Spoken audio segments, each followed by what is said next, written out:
जय Bharat audience. So friends, कैसे हैं आप सब? I hope you all are fine. So friends, हम डिस्कस कर रहे हैं क्लास 10th का केमिस्ट्री पोर्शन का chapter that is metallurgy. Now friends, आज के लेक्चर में हम बात करने वाले हैं एक्सट्रैक्शन ऑफ मेटल में से एक important topic purification and refining. Friends, purification and refining में जो दो और मेथड्स हैं वो हमने लास्ट लेक्चर में डिस्कशन कर ली है। सो आज के लेक्चर में हम बात करेंगे electro refining and zone refining की। ओके, सो चलिए स्टार्ट करते हैं। सो फ्रेंड्स, चलिए अगेन हम आ जाएंगे हमारे चार्ट के ऊपर। As you can see friends, ये सारे टॉपिक्स जो है वो हम ऑलरेडी इस चैप्टर में डिस्कशन कर चुके हैं। मैं फिर से इसको एक बार रिपीट कर दूं। हमारे पास ओर होती है, ओर के अंदर क्या होता है? मेटल होता है, और वो मेटल जो है वो प्योर फॉर्म में नहीं होता है, यानी उसके साथ सैंड है, अदर अर्थी जो मटेरियल होते हैं वो हो सकते हैं उसके अंदर, उसमें सॉइल हो सकती है, और भी इम्प्योरिटीज मेटल के फॉर्म में उसके अंदर हो सकती हैं। ओके, तो सबसे पहले हमारे पास जो ओर होती है उसका हम करते हैं crushing and grinding. Crushing and grinding करके हम क्या करते हैं? हमारी ओर को हम कन्वर्ट करते हैं पाउडर फॉर्म के अंदर। नाउ हमारे पास जो पाउडर फॉर्म में ओर है उसका हम करते हैं कंसंट्रेशन। कंसंट्रेशन का मतलब क्या है कि हम हमारी जो ओर है उसमें जो इंप्योरिटीज हैं उसको रिमूव करके सिर्फ कंपाउंड फॉर्म में हमारा जो ओर है उसको हम कन्वर्ट करते हैं। ओके, सो उसके लिए 4 डिफरेंट मेथड्स हैं। First is gravity separation, electromagnetic separation, flotation and leaching. इन सब के बारे में हम डिस्कशन कर चुके हैं। ओके, नाउ यहां से क्या होता है, आपका ओर जो है वो कॉन्सेंट्रेट हो चुका है। अब क्या करना है? अब हमारे पास जो कंपाउंड फॉर्म में हमारा मेटल है उसमें से हमें मेटल को एक्सट्रैक्ट करना है। ओके, तो उसको हम बोलते हैं extraction of crude metal. Now friends, crude metal को एक्सट्रैक्ट करने के लिए हमारे पास हमने क्या किया? हमने मेटल्स को 3 डिफरेंट पार्ट में डिवाइड कर दिया है on the basis of their reactivity, और उसके अकॉर्डिंग हमें अल्टीमेटली यहाँ पे क्या मिलता है? हमारा मेटल जो है वो मिल जाता है। जो कंपाउंड फॉर्म में हमारा मेटल था उसमें से हमें मेटल जो है वो मिल जाएगा। नाउ ये मेटल जो हमें यहाँ पे मिलने वाला है फ्रेंड्स, वो क्या होता है? वो प्योर मेटल नहीं होता है। तो उसके लिए हमें क्या करना पड़ता है? उसके लिए हमें करना पड़ता है friends purification and refining. Okay, तो प्योरिफिकेशन एंड रिफाइनिंग करने के लिए हमारे पास टोटल 4 मेथड्स हैं। First is distillation, second is liquation, third is electro refining and fourth is zone refining. So friends, distillation and liquation के बारे में हम ऑलरेडी डिस्कशन कर चुके हैं। सो आज हम बात करने वाले हैं about electro refining and zone refining. तो फ्रेंड्स, चलिए फर्स्ट ऑफ ऑल हम डिस्कशन करते हैं about electro refining. Now friends, इसके नाम से ही आपको समझ में आएगा कि हम यहाँ पे यूज करने वाले हैं इलेक्ट्रिकल एनर्जी का। तो क्या करते हैं उसमें, देखिए, in this method the impure metal is made to act as anode। यानी हम क्या करेंगे? इलेक्ट्रिक करंट जो है वो पास करने वाला है, या फिर आप यहाँ पे बोल सकते हो कि सिंपली हम इलेक्ट्रोलाइसिस करने वाला है। ओके, और उसमें क्या करते हैं? तो हमारा जो इम्प्योर मेटल होगा, अब यहाँ पे एक चीज ध्यान रखिएगा फ्रेंड्स, जब यहाँ पे हम वर्ड यूज करते हैं इम्प्योर मेटल, उसका मतलब ये नहीं है कि हमारे मेटल में बहुत सारी इम्प्योरिटी है। उसका मतलब ये है कि हमारे मेटल में थोड़ी बहुत ही इम्प्योरिटी होंगी, लेकिन हमें हमारे मेटल को 100% प्योर करना है। ठीक है, जितना ज्यादा हो सके उतना हमें उसको प्योर रखना है। हम ये चाहते हैं कि हमारे मेटल के अंदर सिर्फ उसी के एटम हो, उसमें और कुछ एक्स्ट्रा ना हो। तो वो इम्प्योरिटीज को रिमूव करने के लिए हम यहाँ पे इन मेथड्स का यूज करते हैं। इसका मतलब यहाँ पे ये समझिएगा कि हमारा मेटल जो है वो ऑलरेडी बहुत ज्यादा प्योर तो है ही, लेकिन हमें उसको एक्सट्रीमली प्योर करना है। उसके लिए हम यहाँ पे इन मेथड्स को यूज करते हैं। तो सबसे पहले हम क्या करते हैं? अगर हमें करना है इलेक्ट्रो रिफाइनिंग, तो उसके लिए हम क्या करेंगे? हमारा मेटल जो है उस जो इम्प्योर है, जिसको हमें प्योर करना है, ठीक है, उसको हम लेंगे as an anode, and a strip of the same metal in pure form is used as cathode। यानी जिस मेटल को आपको प्योर करना है, फॉर एग्जांपल मान लीजिए आपको जिंक को प्योर करना है। ओके, तो जिंक को प्योर करने के लिए आपका जो इम्प्योर जिंक है उसको आप लेके एनोड के ऊपर, और सेम मेटल का यानी कि जिंक का ही ऑलरेडी प्योर मेटल के फॉर्म में जो हमारे पास जिंक अवेलेबल होगा उसको हमें लेना है कैथोड के ऊपर। क्लियर? फिर क्या करेंगे? सो देखिए, both anode and cathode are placed in a suitable electrolytic bath containing soluble salt of the same metal। यानी जिस मेटल को आपको प्योर करना है उस मेटल का ही इलेक्ट्रोलाइटिक सॉल्यूशन होना चाहिए, मतलब उस मेटल के सॉल्ट का ही हमारे पास इलेक्ट्रोलाइटिक सॉल्यूशन होना चाहिए। यानी अगर आपको जिंक को प्योर करना है तो जिंक के ही प्लेट को हम लेंगे एज ए कैथोड जो प्योर फॉर्म में है, और जिंक का ही कोई सॉल्ट का सॉल्यूशन, यानी आप यहाँ पे जिंक सल्फेट का सॉल्यूशन ले सकते हो, ठीक है, आप यहाँ पे जिंक क्लोराइड का सॉल्यूशन ले सकते हो। ओके, तो जिंक का ही सॉल्ट का सॉल्यूशन आपको यहाँ पे लेना पड़ेगा। तो जिस मेटल को आपको प्योर करना है उस मेटल का ही सॉल्ट का सॉल्यूशन आपको एज एन इलेक्ट्रोलाइट लेना पड़ेगा। ओके, नेक्स्ट, अब क्या होता है इसको समझिएगा कि जब आप इलेक्ट्रिक करंट को पास करोगे, आपने क्या किया? एक कंटेनर ले लिया, उसके अंदर आपने एनोड के ऊपर रख दिया इम्प्योर जिंक, कैथोड के ऊपर रख दिया आपने प्योर जिंक और उसके बाद में भर दिया सॉल्यूशन ऑफ जिंक सल्फेट या फिर सॉल्ट ऑफ जिंक के सॉल्यूशन आपने ले लिया। ओके, अब आप इसमें जब इलेक्ट्रिक करंट पास करोगे तो क्या होगा? सो देखिए, on passing electric current metal ions from the electrolyte, electrolyte यानी जो सॉल्ट का सॉल्यूशन है वो, okay, so metal ion from the electrolyte are deposited at the cathode, यानी जिंक सल्फेट अगर मान लीजिए आपने लिया हुआ है तो जिंक सल्फेट के अंदर दो आयंस होंगे। कौन से दो आयंस होंगे? एक होगा Zn2+ और एक होगा SO4 2-। तो क्या लिखा हुआ है देखिए, मेटल आयन, अब इसमें मेटल कौन सा है? जिंक जो है वो मेटल है। ओके, तो मेटल आयन जो होगा Zn2+ वो कहां जाएगा? वो जाएगा ऑन द कैथोड। कहां से आएगा? वो आएगा फ्रेंड्स फ्रॉम द इलेक्ट्रोलाइट, यानी जिंक सल्फेट जो आपने लिया हुआ है उसमें जो जिंक मेटल होगा Zn2+ के फॉर्म में वो कहां जाएगा? वो जाएगा कैथोड के ऊपर। आगे देखिए, इन the form of pure metal, अब सीधी बात है ना, अगर Zn2+ वो क्या है? जिंक का आयन है, यानी उसमें कोई इंप्योरिटी तो है ही नहीं। Okay, while equivalent amount of metal dissolves from the anode into electrolyte, यानी आपने एनोड पे क्या लिया था? आपने एनोड पे लिया था जिंक का ही प्लेट लिया था, तो एनोड के ऊपर जो जिंक का मेटल होगा या फिर जिंक के आयंस होंगे वो जिंक के आयन कहां जाएंगे? इलेक्ट्रोलाइट के अंदर चले जाएंगे। ये प्रोसेस पूरा कैसे होता है फ्रेंड्स, वो इसके बाद हम डिस्कशन करने ही वाले हैं। ओके, अभी बस आप इतना समझिए कि क्या होता है, जितना अमाउंट ऑफ जिंक आयन जो है जो सॉल्यूशन में से निकलेगा और जाएगा कैथोड के ऊपर, उतना ही अमाउंट में जिंक आयन जो है वो एनोड में से निकल के जाएंगे सॉल्यूशन के अंदर। Clear? In the form of metal ions, यानी मेटल आयन के फॉर्म में ही वो मेटल आपका जो है वो इलेक्ट्रोलाइट के अंदर जाएगा। कैसे होता है वो डिस्कशन करते हैं आगे। अब इसके आगे देखिए, the impurities fall down below the anode as anode mud, यानी जो हमें यहाँ पे करना क्या था, हमें यहाँ पे जो इम्प्योरिटी है हमारे मेटल के अंदर उसको हमें रिमूव करना है। तो वो जो इम्प्योरिटीज होंगी वो एनोड जो होगा, जहां पे हमने एनोड प्लेट लिया हुआ है उसके नीचे ही सारी इम्प्योरिटी गिर जाएगी सॉल्यूशन के अंदर, उसको हम बोलते हैं एनोड या फिर एनोडिक मड। क्लियर? तो चलिए फ्रेंड्स, हम एग्जांपल लेते हैं, एग्जांपल ऑफ कॉपर, यानी कॉपर जो है जिसका आपकी बुक के अंदर भी एग्जांपल्स गिवन है। तो अगर आपके पास कॉपर मेटल है जो इम्प्योर फॉर्म में है, उसको अगर आपको प्योर करना है तो इलेक्ट्रोलाइटिक रिफाइनिंग से आप किस तरीके से कॉपर को प्योर कर पाओगे उसको हम समझते हैं। तो उसके लिए हमें क्या करना है फ्रेंड्स, उसके लिए हमें एक बड़ा सा यहाँ पे कंटेनर लेना है, उसके अंदर हमें क्या करना है, उसके अंदर हमें भर देना है सॉल्यूशन ऑफ कॉपर सल्फेट। जैसे मैंने बताया आपको, अगर आपको कॉपर को प्योर करना है तो कॉपर के ही सॉल्ट का सॉल्यूशन आपको लेना पड़ेगा।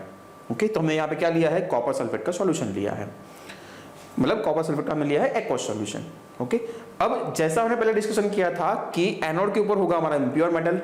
ओके, तो हमने यहाँ पे क्या किया है? इम्प्योर कॉपर को रख दिया है एनोड के ऊपर और साथ में हम यहाँ पे लेंगे प्योर कॉपर। जैसा हमने बताया कि जो इम्प्योर कॉपर होगा वो साइज में ज्यादा होगा और प्योर मेटल का हमें सिर्फ स्ट्रिप ही लेना है। ऐसा क्यों करना है वो आपको समझाऊंगा आगे। अब क्या करना है, अब हमें फ्रेंड्स इनको बैटरी से के साथ कनेक्ट कर देना है।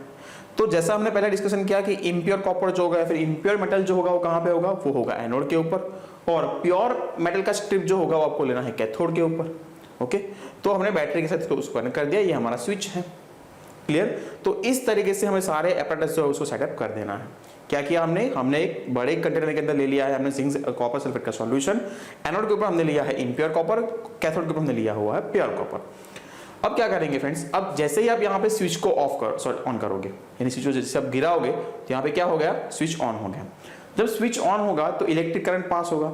आपने फ्रेंड्स फिजिक्स के अंदर ये पढ़ लिया होगा कि अगर कोई बैटरी है, मान लीजिए मेरे पास यहाँ पे एक बैटरी है, ठीक है, उसमें से मैं दो वायर को अगर निकालता हूँ तो उन दो वायर के बीच में हमें कुछ ना कुछ तो रेजिस्टेंस जोड़ना ही पड़ेगा ना, यहाँ पे कुछ ना कुछ मुझे जोड़ना पड़ेगा तभी इलेक्ट्रिक करंट पास हो पाएगा। यहाँ पे फैन हो सकता है, यहाँ पे ट्यूबलाइट हो सकती है, यहाँ बल्ब हो सकता है, कुछ ना कुछ हो सकता है।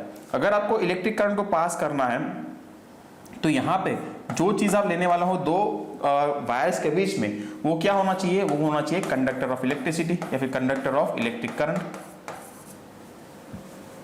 ठीक है, तो अब यहाँ पे ध्यान से देखिए, एनोड और कैथोड के बीच में हमने यहाँ पे कोई डायरेक्ट कनेक्शन तो रखा हुआ ही नहीं है। हमने पहले फिजिक्स में पढ़ लिया है फ्रेंड्स कि अगर ये हमारा बैटरी है, ठीक है, तो बैटरी में से अगर आप ये उसका पॉजिटिव पोल समझ लीजिए, उसका नेगेटिव पोल समझ लीजिए, तो इलेक्ट्रिक करंट तभी पास हो पाएगा जब जितने चीज हम यहाँ पे जोड़ी हुई है दोनों वायर के बीच में, वो सारी चीजें क्या होनी चाहिए? कंडक्टर ऑफ इलेक्ट्रिसिटी या फिर conductor of electric current. Okay, तो यहाँ पे अगर आप ध्यान से देखोगे तो बैटरी में से इलेक्ट्रिक करंट तभी पास हो पाएगा जब भी पूरा सर्किट जो है वो क्लोज होगा, यहाँ पे सर्किट जो है वो क्लोज है, तो सर्किट क्लोज कब होगा, यहाँ पे एनोड और कैथोड जो है उसको हमने कंबाइन तो किया हुआ है नहीं, मतलब हमने दोनों को साथ में तो रखा हुआ है नहीं, दोनों तो एक दूसरे से बहुत ज्यादा दूर है। तो इलेक्ट्रिक करंट जो है फ्रेंड्स वो पास होगा इस कॉपर सल्फेट के सॉल्यूशन के थ्रू, यानी ये जो कॉपर सल्फेट का सॉल्यूशन है वो भी क्या होगा, conductor of electric current. Clear. अब यहां पे क्या होता है वो समझिए ध्यान से। जैसे ही आप स्विच को ऑन करोगे तो इलेक्ट्रिक करंट पास होगा। डायरेक्शन ऑफ इलेक्ट्रिक करंट क्या है, जनरली उसको हम लेते हैं फ्रेंड्स पॉजिटिव टू नेगेटिव, आपको पता होगा, आपने फिजिक्स के अंदर ये पढ़ लिया होगा, पॉजिटिव टू नेगेटिव होता है। लेकिन एक्चुअल में क्या होता है, एक्चुअल में जो इलेक्ट्रॉन्स होते हैं वो पास होते हैं। ओके, तो actual direction of electric current होता है पॉजिटिव टू नेगेटिव, लेकिन एग्जैक्टली में क्या होता है, एक्चुअल में क्या होता है, एक्चुअल में इलेक्ट्रॉन जो पास होता है इस तरीके से। क्लियर। ओके, तो अब यहां पे एक चीज को ध्यान से समझिएगा, क्या होता है यहाँ पे, देखिए एनोड है, उसके ऊपर हमने लिया हुआ है इम्प्योर कॉपर। अब एनोड का मतलब ये है फ्रेंड्स कि यहाँ पे क्या है, पॉजिटिव चार्ज है, यहाँ पे क्या है, पॉजिटिव चार्ज है।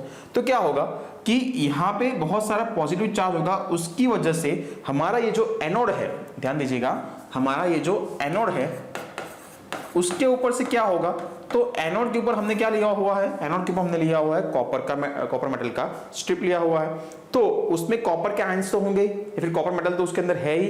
ओके, तो क्योंकि यहाँ पे बहुत सारा पॉजिटिव चार्ज है, तो क्या होगा कि कॉपर जो है वो मेटल है, यानी वो कंडक्टर ऑफ इलेक्ट्रिक करंट है, तो उससे क्या होगा कि कॉपर जो है उसके आउटर मोस्ट शेल के अंदर एक्स्ट्रा इलेक्ट्रॉन्स है, जिसको हम बोलते हैं वैलेंस इलेक्ट्रॉन्स। तो वो जो वैलेंस इलेक्ट्रॉन्स है वो इस पॉजिटिव चार्ज की टुवर्ड्स जो है वो अट्रैक्ट होंगे। कॉपर की आउटर मोस्ट शेल के अंदर जो इलेक्ट्रॉन्स हैं, जो एक्स्ट्रा इलेक्ट्रॉन्स जो हम बोलते हैं, वो इलेक्ट्रॉन इस पॉजिटिव चार्ज के टुवर्ड्स क्या होंगे, अट्रैक्ट होने वाला है। तो यहां से हम देखेंगे फ्रेंड्स कि यहां से इलेक्ट्रॉन जो है वो यहां से मूव करेंगे, इलेक्ट्रॉन जो यहां से मूव करेंगे। अब ऐसा तो है नहीं कि एक इलेक्ट्रॉन मूव करेगा, एक साथ में बहुत सारे इलेक्ट्रॉन यहां से मूव करेंगे। जब इलेक्ट्रॉन यहां से मूव करेंगे तो क्या होगा, तो ये होगा फ्रेंड्स कि एनोड के ऊपर आपके पास जो कॉपर मेटल फॉर्म में था, उस कॉपर मेटल की फॉर्म में से वो बन जाएगा कॉपर 2+ आयन। ओके, क्या हो जाएगा, कॉपर 2+ आयन, और साथ में वो अपने 2 इलेक्ट्रॉन को लूज कर देगा। ये 2 इलेक्ट्रॉन कहां गए, ये जो 2 इलेक्ट्रॉन से वो चले गए इस एनोड के ऊपर। जब एनोड के ऊपर इलेक्ट्रॉन चले गए तो क्या बचा, तो बचा Cu2+ आयन, क्योंकि कॉपर की जो आउटर मोस्ट शेल है वहां से निकले ना इलेक्ट्रॉन्स। अगर इलेक्ट्रॉन्स यहां से जा रहे हैं तो इलेक्ट्रॉन्स आए कहां से, वो इलेक्ट्रॉन्स जो है वो कॉपर में से ही निकल रहे हैं। जब कॉपर की अगर हम बात करें सिर्फ एक कॉपर एटम की, तो एक कॉपर के एटम में से 2 इलेक्ट्रॉन्स निकलेंगे। जब 2 इलेक्ट्रॉन निकल गए तो वो क्या बचा हो वहां पे तो बचा सिर्फ कॉपर 2+ आयन। ठीक है, अब क्या होगा, तो यहां पे एनोड के ऊपर Cu2+ आयन जनरेट होगा। क्या होगा, कॉपर के ऊपर हम देखेंगे कि यहाँ पे Cu2+ आयन जो यहाँ पे जनरेट होगा। अब ऐसा तो है नहीं कि एक ही जनरेट होगा, बहुत सारे Cu2+ आयन जनरेट होने वाले हैं। ठीक है, लेकिन अभी हम सिर्फ एक की बात करते हैं। तो क्या होगा, अब ये जो Cu2+ आयन है ना फ्रेंड्स, वो Cu2+ आयन एनोड में से जाएगा कॉपर सल्फेट के सॉल्यूशन के अंदर। वो क्या करेगा, तो उसको आप ध्यान से समझिए कि हमारे पास जो सॉल्यूशन है उसमें क्या होगा, सॉल्यूशन के अंदर हमारे पास है कॉपर सल्फेट। क्या है, कॉपर सल्फेट, इसका हमने लिया हुआ है एक्वस सॉल्यूशन। अच्छा, मैंने जैसा को पहले बताया कि हमारा Cu2+ आयन जो है वो कहां जाएगा, Cu2+ आयन जो हो जाएगा कॉपर सल्फेट के सॉल्यूशन के अंदर। तो इसके लिए यहां पे हम लिखेंगे एक्वस स्टेट, क्योंकि वो जाने वाला है सॉल्यूशन के अंदर। ठीक है, अब आपके पास यहाँ पे जो कॉपर सल्फेट है जो एक्वस स्टेट के अंदर है उसका क्या होगा, सो आप ध्यान से समझिएगा फ्रेंड्स, बहुत सिंपल चीज है। यहाँ पे बहुत सारे कॉपर सल्फेट के मॉलिक्यूल्स होंगे, कॉपर सल्फेट के यहाँ पे बहुत सारे मॉलिक्यूल्स होंगे। फॉर एग्जांपल यहाँ पे एक मॉलिक्यूल, ये सेकंड मॉलिक्यूल, ये थर्ड मॉलिक्यूल, ये फोर्थ मॉलिक्यूल। इतने बड़े मॉलिक्यूल्स नहीं होते हैं, लेकिन एग्जांपल के तौर पे आप ऐसे समझिए कि यहाँ पे ऐसे बहुत सारे कॉपर सल्फेट के मॉलिक्यूल्स जो हो एक साथ में जुड़े हुए हैं। तो उससे क्या होगा, तो अब आप ध्यान से समझिएगा इसको। देखिए, जैसे मैंने आपको पहले बताया कि एनोड और कैथोड के बीच में डायरेक्ट कोई कनेक्शन तो है नहीं। सर्किट क्लोज किसकी वजह से हो रहा है, सर्किट क्लोज जो है वो हो रहा है due to copper sulphate solution. यानी कॉपर सल्फेट का जो सॉल्यूशन है वो भी इलेक्ट्रिक करंट को पास करेगा। तो वो कैसे पास करेगा, तो देखिए क्या होता है, यहां से जो Cu2+ आयन है वो Cu2+ आयन मूव करेगा इस सॉल्यूशन के अंदर। अब ये जो हमारा Cu2+ आयन है,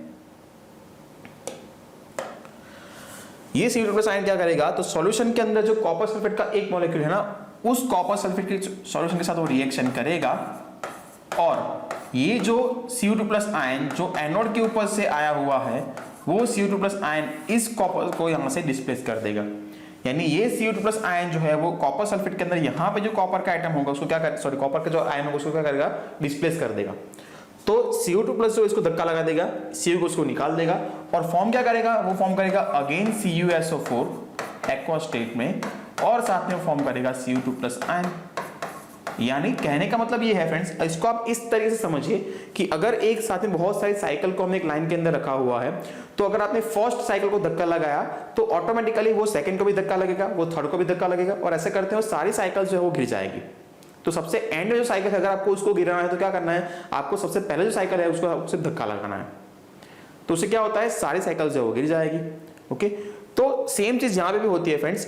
यहां से जो Cu2 प्लस आयन है, एनोड के ऊपर जो Cu2 प्लस आयन है, वो Cu2 प्लस आयन सीधा यहां से मूव करते हुए कैथोड के ऊपर नहीं जाता है।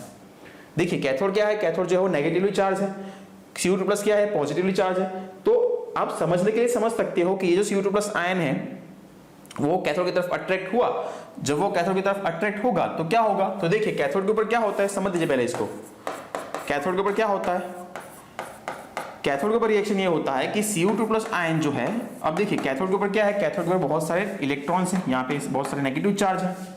तो ये जो Cu2 प्लस आयन कैथोड के ऊपर गया हुआ है वो क्या करेगा, वो अगेन इलेक्ट्रॉन्स को गेन कर लेगा और वो फॉर्म कर देगा अगेन कॉपर। तो एक्वा स्टेट में जो आपका कॉपर आयन था उसने इलेक्ट्रॉन्स को गेन कर लिया और वो सॉलिड स्टेट के अंदर इस कैथोड के ऊपर चिपक जाएगा इस तरीके से। तो आप इसको ऐसे भी समझ सकते हो कि एनोड के ऊपर से जो कॉपर 2 प्लस निकल रहा है या फिर कॉपर आयन जो निकल रहा है, वो कॉपर आयन जो है वो पहुंचता है कैथोड के ऊपर और वहां से वो अगेन फॉर्म कर देता है कॉपर मेटल को। लेकिन यहां से निकला हुआ जो कॉपर आयन है वो सेम कॉपर आयन कैथोड के ऊपर नहीं पहुंचता है। तो क्या होता है, तो सॉल्यूशन में जो कॉपर सल्फेट का सॉल्यूशन है ना, या फिर कॉपर सल्फेट के जो मॉलिक्यूल्स है ना वो यहाँ पे काम करेंगे। कैसे काम करेंगे, तो एक कॉपर का जो आयन है वो कॉपर सल्फेट के एक मॉलिक्यूल के साथ क्या करेगा, रिएक्ट करेगा और उसको धक्का लगा देगा। यानी इस कॉपर ने क्या किया, यहाँ से धक्का लगाया, तो यहाँ से जो Cu2 प्लस निकला वो जाए धक्का लगाएगा इसको, फिर से ये वाला रिएक्शन होगा और यहाँ से जो Cu2 प्लस निकलेगा वो धक्का लगाएगा इस कॉपर सल्फेट के मॉलिक्यूल को, फिर यहाँ से जो Cu2 प्लस निकलेगा वो धक्का लगाएगा दूसरे CuSO4 के मॉलिक्यूल को।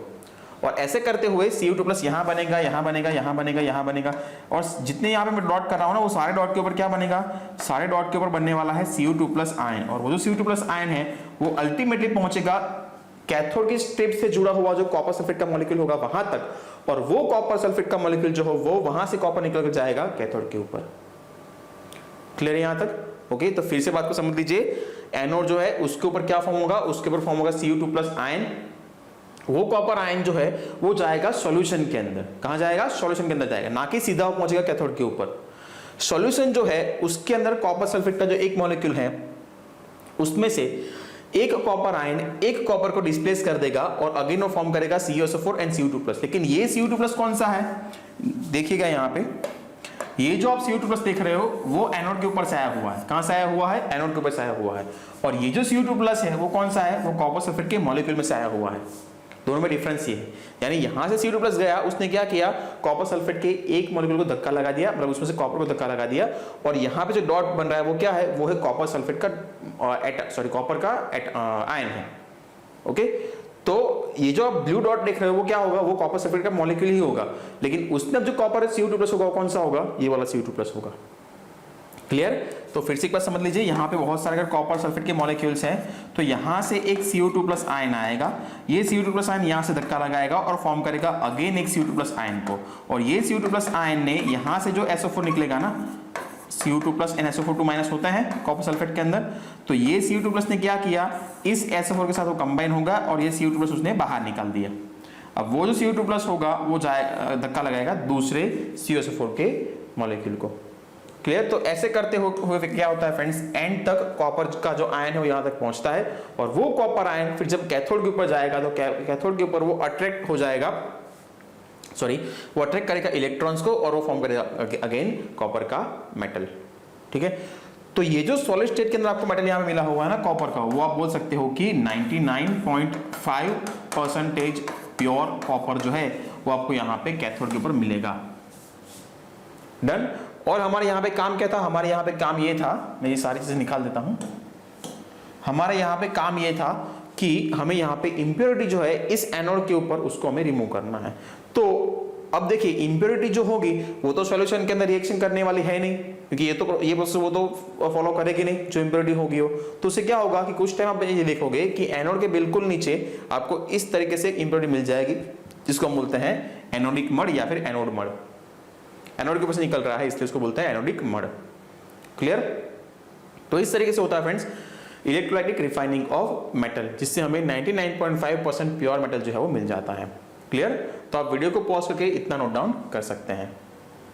नाउ फ्रेंड्स चलिए समझते हैं इस टॉपिक को। सो देखिए in this method crude copper is made anode, जैसे मैंने आपको पहले बताया कि यहाँ पे हमने जो एनोड था उसके बाद हमने ले लिया है इम्प्योर कॉपर को। A thin sheet of pure copper is made cathode and acidified solution of copper sulphate is used as an electrolyte. तो जैसा मैंने आपको पहले बताया कि कॉपर सल्फेट का सॉल्यूशन जो होगा उसको हम लेंगे एज एन इलेक्ट्रोलाइट, लेकिन यहाँ पे लिखा हुआ है acidified solution of copper sulphate, यानी हम यहाँ पे friends few drops of H2SO4 इसमें ऐड करते हैं। इसलिए करते हैं क्योंकि इलेक्ट्रिक करंट जो है वो आसानी से उसमें से पास हो जाए, इसलिए। क्लियर? आगे देखिए, on passing electric current metal ions from the electrolyte are deposited at the cathode in the form of pure metal. क्या बोला है? Metal ion from the electrolyte, यानी यहां से कॉपर आयन जो है वो जाएंगे कैथोड के ऊपर। ठीक है? So on passing electric current metal ion from the electrolyte are deposited at the cathode in the form of pure metal. Now on the other hand an equivalent amount of metal dissolves from anode into the electrolyte. यानी इस बात को ध्यान से समझिएगा, ये statement बहुत important है।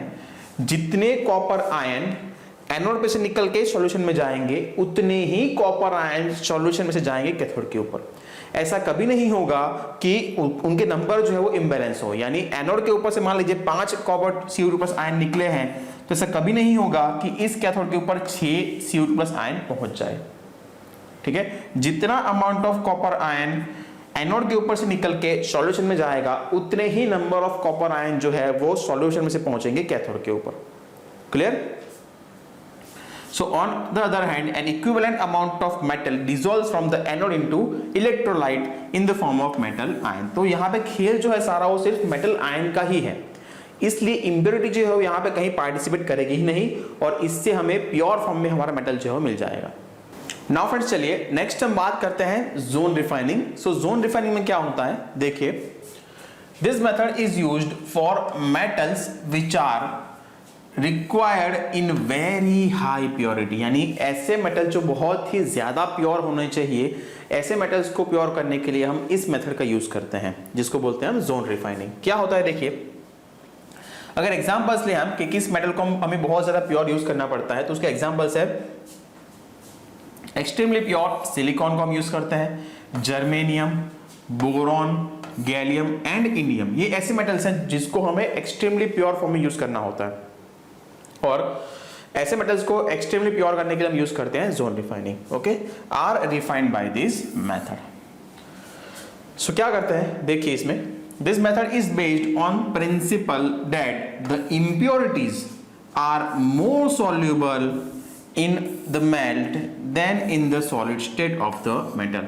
यानी मेटल के पास जो इंप्योरिटी होती है, अगर आपने मेटल को सॉलिडिफाइड कर दिया, यानी आपका मेटल जो है उसको आपने सॉलिड स्टेट में कन्वर्ट कर लिया, मतलब बेसिकली सॉलिड स्टेट के अंदर ही होते हैं, लेकिन हम यहाँ पे करते क्या है, पहले उसको मेल्ट करते हैं और फिर उसको अचानक से उसको ठंडा करते हैं, उसको कंडेंस करते हैं। तो उससे क्या होगा कि हमारी जो इंप्योरिटी होती है वो मेल्ट स्टेट में ज्यादा उसमें सॉल्युबल होती है मेटल के अंदर कंपेयर टू सॉलिड स्टेट में। सो इसमें करेंगे क्या, देखिए therefore an impure metal on solidification will deposit crystals of pure metal and the impurities will remain behind in the molten part of the metal।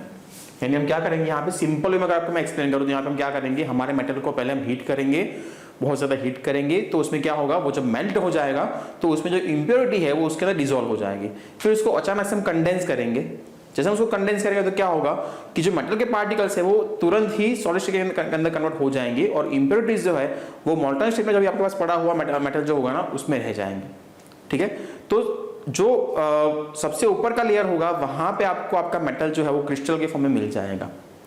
इस प्रोसेस के बारे में डिटेल में हम इतना नहीं जाएंगे, आप बस इतना समझ लीजिए कि हम कौन से मेटल को इस मेथड से प्योर करते हैं, किस तरीके से करते हैं, वो एक बहुत ही लंबा प्रोसेस है, उसको अभी हम डीप में डिस्कशन नहीं करेंगे। 10th के लेवल पे आपको बस इतना जानना जरूरी है कि जोन रिफाइनरी में थोड़ा बहुत हम करते क्या है, ठीक है, और किस मेटल को हम इससे प्योर करते हैं और क्या करते हैं। तो जोन रिफाइनिंग से हम एक्सट्रीमली प्योर मेटल को हम कर सकते हैं, बस इतना भी आप उसको बारे में याद रखिए। आगे जोन रिफाइनिंग कैसे करते हैं वो पूरा डिटेल में आपको पढ़ना है 12th में जाके। ओके।